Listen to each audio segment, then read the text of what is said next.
Shoqata Nejet, producenti dhe gazetari shqiptar Aldo Sulollari, sjell dokumentarin e tij më të ri i cili është xhiruar në Iran. Sulollari është gazetari i parë shqiptar që ka realizuar xhirimin në Iran pas periudhës së luftës, duke dokumentuar histori të rralla dhe të vërteta njerëzore.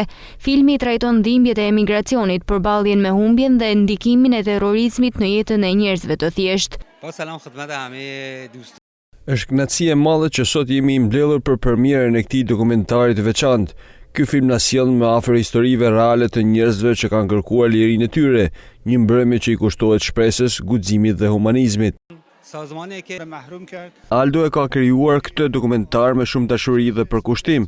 Ai tregon historinë e emigrantëve dhe iranianëve që u shkëputën nga Mekë për të ndërtuar një jetë të re.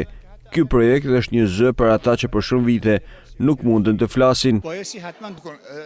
Ky është filmi i dytë i tij dhe shënon një hap të rëndësishëm në rrugën e ndërgjegjësimit shoqëror. Në çdo skenë gjet mesazhi i lirisë dhe i dinjitetit njerëzor. Është një thirrje për të mos harruar ata që luftojnë ende për një jetë të lirë. Dokumentari na kujton se drita e lirisë është gjithmonë më e fortë se errësira e izolimit. Ai tregon realitetin e kampeve ku njerëzit janë mbajtur larg botës dhe shpresës, por mbi të gjitha, ky film na mëson se e vërteta dhe humanizmi gjithmonë triumfojnë.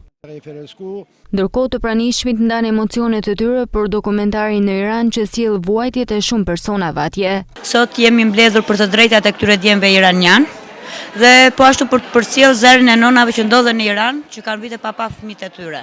Jam shumë e lumtur që ne sot po prezantojmë këtë udhtim 10 ditor tuaj dhe shpresoj dhe besoj se do të ketë sukses si çdo punë që ne kemi kryer deri më sot. Pas çdo rrëfimi ishte vërtet shumë prekse dhe jam ndjer vërtet i përfshirë në çdo historinë e tyre. Të shohin gjithë Irani që ne po punojmë edhe po luftojmë dhe për atë nënat që dhe ato të gëzohen për djemtë e vet. Dokumentari pritet të publikohet së shpejti në të gjithë Shqipërinë si pjesë e një nisme për ndërgjegjësimin dhe bashkëtesën njerëzore.